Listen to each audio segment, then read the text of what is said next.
Welcome to I Just Have to Say Something. KPRC from Houston and the Houston PD did a great video on holiday safety tips to prevent jugging, jugging is what they call when somebody follows you home after a purchase and robs you either on the way to your home or immediately after you get to your home. Let's take a look at this video. Well, this time of year, you go shopping for the perfect gift or groceries for the perfect meal. But once you leave the store, look out. Someone may be setting their sights on you and your goods. Juggings are violent personal crimes that can cost you and your family thousands of dollars and can even put your life at risk. KPRC2 Investigates Mario Diaz recently met with law enforcement for tips to help keep you safe at a time when the numbers show that juggings are up significantly. Easy money. I can take her. She's 5 foot tall, weighs maybe 100 pounds. She's our next good victim because she wears jewelry and she drives a big car. Vicky Carr laughs now, but she didn't back on November 11th after an HPD detective knocked on the front door and informed her. You were followed from HEB on Katy Freeway. You were targeted by juggers. I was targeted by men, bad guys, who were intending harm. Carr was very lucky. A sting operation already had several officers monitoring the crew, and they trailed the suspects following Carr 17 miles to her daughter's home. I was shocked, had no idea that I had been followed. Taken down, handcuffed before they could do harm. Again, Carr was one of the lucky ones. But others in our area have not been as fortunate of late. HPD's Robbery channel on YouTube showcasing several examples of juggings, criminals following victims in parking lots and to their homes. We're seeing, 20% some months, up to 40% in some months of an increase of the number of juggings. HPD's own numbers show juggings in 2022 have already surpassed 2021 totals, with November and December numbers not even posted yet. The workload for us and even our detectives is a lot more during the holiday season. Keep in mind, juggings have taken place far beyond Houston's city limits. And with the holiday season upon us, law enforcement around our area is gearing up. As we can see, women are being attacked and even robbed at gunpoint. One could hope that it's not just the police that are getting ready for this increase in juggings. I'm hoping the courts are getting ready to put these people in jail. I gotta wonder, they show these statistics of the numbers going up, but I wonder how many are there that are part of their catch and release program? How many of these crimes can be completely avoided by having serious consequences to these attacks? The thieves are shopping too. But they're not going to pay. No. Unfortunately, they're making their living off of your hard work. We talked with Sugar Land and Houston Police for advice to share with holiday shoppers. If you're going to be making any big purchases, like if you're going to Apple or Best Buy, and I don't mean to pick on them, but if those are your big purchases, electronics and things like that, jewelry, not to go out to lunch afterwards and leave it in your car. Take it straight home and really pay attention to what's going on around you. This officer makes a really great point, and not everybody is buying big bulk items like TVs.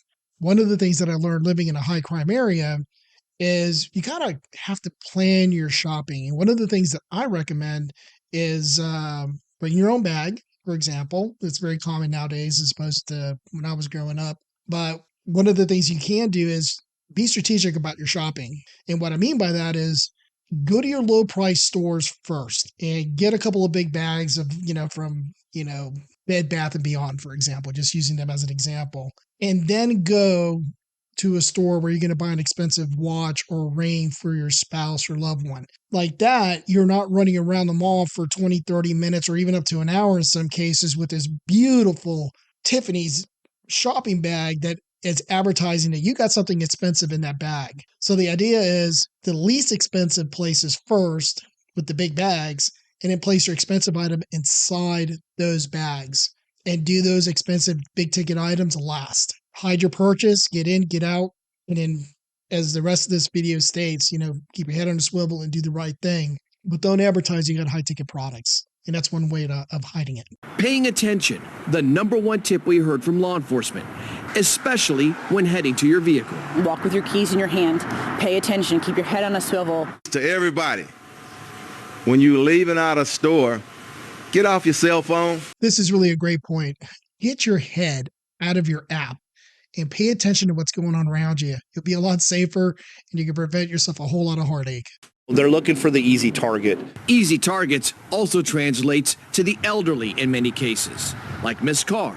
But according to HPD, the target, more often than not, It's mostly females that have children with them. which is why shopping in groups is another key tip we heard from law enforcement. These cowards like to target the weak, and women with children are very distracted.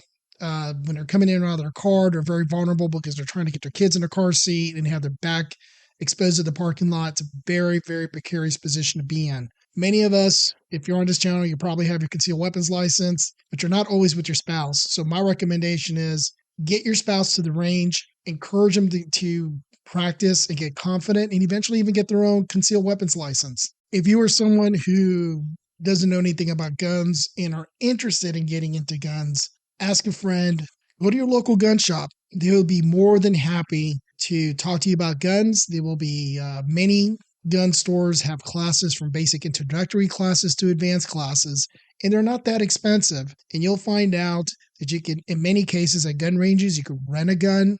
And I strongly encourage anybody getting into guns and you're not familiar with the kind of guns that you may be eventually comfortable with shooting and eventually carrying at one point is to rent a gun, and you're on your way. And that'll give you some opportunities to test drive different makes, models, calibers, so you can determine on your own what is right for you. And the final piece of advice to prevent the jugging, it has to do with the drive home.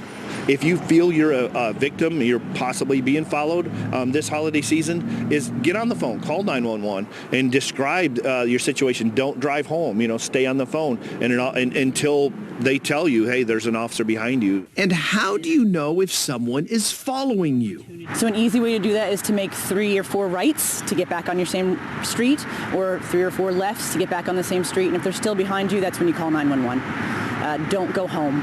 One option they didn't suggest in this section of the video was if you live in a bigger urban area or big city, there are many police substations across town. Get to know the one that's near your home. A lot of times you may call 911 and say, hey, I think somebody's following me, and they're so busy, they don't have time to help you. So what I would recommend is if you know where that police substation is, you could call 911, say, hey, I think I'm being followed. And instead of driving around aimlessly in fear, what you can be doing is you can tell the 911 dispatcher, I am headed toward this police substation or this police office. And trust me, when the bad guy sees you're pulling into the sheriff's office parking lot or your local police substation, they're going to keep going. Their pursuit's done. And like that, at least you'll be safe. Since being targeted for a potential jugging, Carr has continued with her life the way she always has. I refuse to live afraid. I'm not afraid. One final piece of advice we heard: if you can online shop for a product, do so. Many big purchases provide free delivery. And just make sure that you are at home for that delivery, or schedule it to your work if possible, to avoid the potential of porch pirates. Mario Diaz, KPRC2 investigates. Thank you for visiting. I just have to say something. Hopefully these safety tips will help everybody have a safer holiday. Please hit that like, subscribe, and notification bell, and share this video. Thank you very much for visiting.